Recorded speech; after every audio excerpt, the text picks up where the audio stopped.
Hello everyone, what is going on? My name is the Green Weasel, and today we have a Infinite Warfare gameplay. I'm going to be talking about, not going to be talking about the gameplay too much, going to be talking more about my impressions on the game. And after playing this game for about a month, because I'm recording this on the 30th, I believe Infinite Warfare came out on the 4th of November.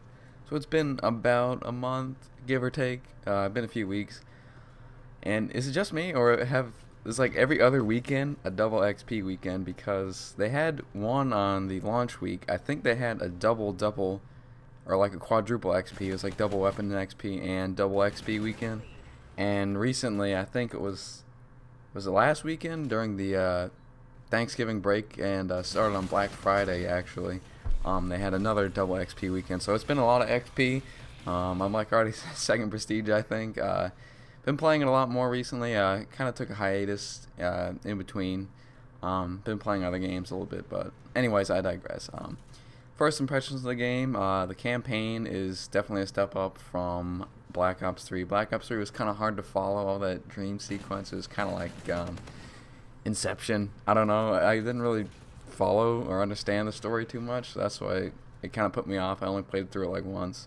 But the Infinite Warfare story, I think it has a lot more replayability, especially with the Jackal missions.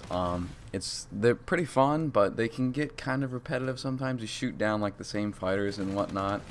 And anyways,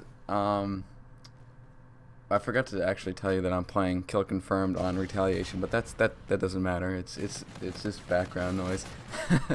But anyways, I digress again. I forgot to say that at the beginning of the video. Anyways, back to the campaign. It's a pretty solid campaign. The story is kind of predictable at some points. It's kind of almost like a Hollywood like AAA like movie. You can kind of guess what is about to happen if you played any sort of Call of Duty campaign or any action video game. You can kind of understand what's going to happen, and I don't want to spoil anything for anyone who hasn't played the game yet, but a lot of sacrifices are made. That's all I can say. A lot of sacrifices. But so I had a great time with the campaign. I haven't really played zombies too much, but the bulk of my time has been in multiplayer, and from what I can tell you, it's almost like Black Ops 3 and Ghost had a baby.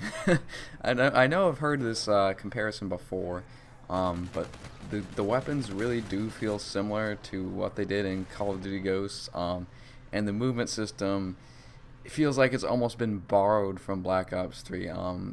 Granted, the thruster packs, or whatever you want to call them, are not quite as severe as the ones in Advanced Warfare or Black Ops 3, but you can still traverse around the map fairly quickly, and that makes for a very fast-paced game. I think and the maps are quite small as well. My score per minute is like through the roof. It's like 570 something, and Black Ops 3 is like barely 400, so it's just like almost 200 points more per minute, and that's just crazy if you think about it. And I mean, to me, I like fast-paced games. I don't like sitting around too much. Like in the older Call of Duty, sometimes you had campers and people complaining about, oh my god, he's camping. And I mean, I don't mind people who camp. It's just that I can't do it because I'm not that patient of an individual. I just can't sit in a room and look down a single sight line or single hallway or alley or something like that. It's just not fun to me. So that's why I kind of like Infinite Warfare more so than I've been playing that a lot more than Call of Duty Remastered, Call of Duty 4 Remastered. I don't know, it just seems like a slower paced game. I'm used to playing it on PC as well, Modern Warfare, and in Modern Warfare on the PC you had 64 player servers, and like the score limit on Team Deathmatch was outrageous, like 1,000 kills or something like that. So it's a very different game on console. I'm not quite used to it actually, but it is still a lot of fun. I have played that a little bit, not as much as I wanted to, but anyways, I digress. Again, all over the place with this commentary, but back to the multiplayer. The things I like about it, the gunplay is pretty spot on. There's no really overpowered weapons. I think the weapons are fairly balanced. And a bird just flew into my window and scared the shit out of me. But back to the gun balance. It feels like Black Ops 3 when it first came out. There aren't any overpowered per se weapons. There are some strong weapons, like I see a lot of NV4s, a lot of NV4 Fallout variants are going around. Even I have one. But a thing I don't like about weapon variants, you see a lot of the same variants, and the epic variants. I have one, and it's a shotgun that I don't. The Rack 9 Smoothbore, I think is it's called, which is that fires a slug, and I haven't used it once, I think.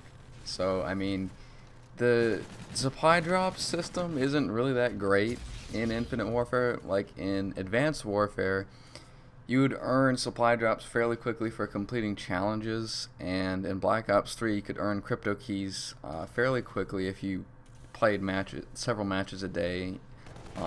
Just for like an hour or so a day, you could earn maybe an advanced supply drop.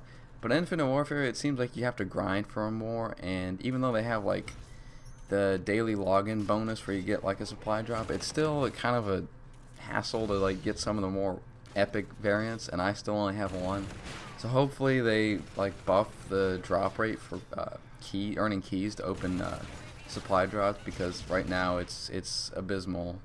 And the weapon variants, I can see why people don't like it, because they remember the Advanced Warfare weapon variants, but I don't think they're really that powerful, to be honest. Like the NV4 Flatline, I know, is one of the most sought after weapon variants, but in reality, I mean, the NV4 already has pretty decent range and damage, and it's very controllable recoil, so I don't understand why you need a weapon that has no damage drop-off. I mean, I'm sure that'd be very good in some niche situations, such as long range or cross map engagements, but other than that, I mean, you could just use a regular NV4 variant and it'd be just as powerful.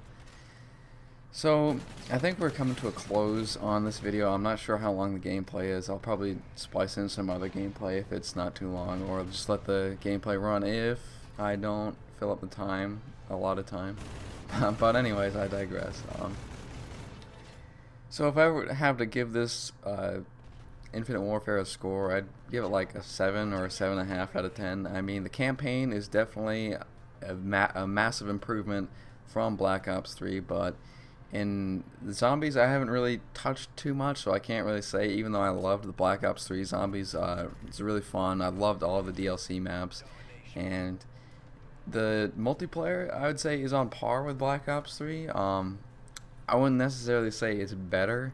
I mean, my performance is marginally better in Infinite Warfare, surprisingly, even though the time to kill is quite fast. But I don't know. It just, Black Ops 3, it seemed more. I don't know if it's just, this is completely subjective. It just felt more enjoyable. Like, it felt more satisfying to get a kill streak or earn your specialist, and it felt more rewarding. As in Infinite Warfare, you have kind of like cheesy abilities and weapons, like the Reaper, like the dog thing that goes around one hit melees everyone, or the Warfighter with his shotgun machine gun like thing that bounces around corners, the claw. It just kind of feels almost like too easy mode, if that's the right way to describe it. It kind of seems like, well, with Infinite Warfare and Call of Duty in general, it's more, there's not a very high skill cap, but players who are very good at the game can actually perform better than,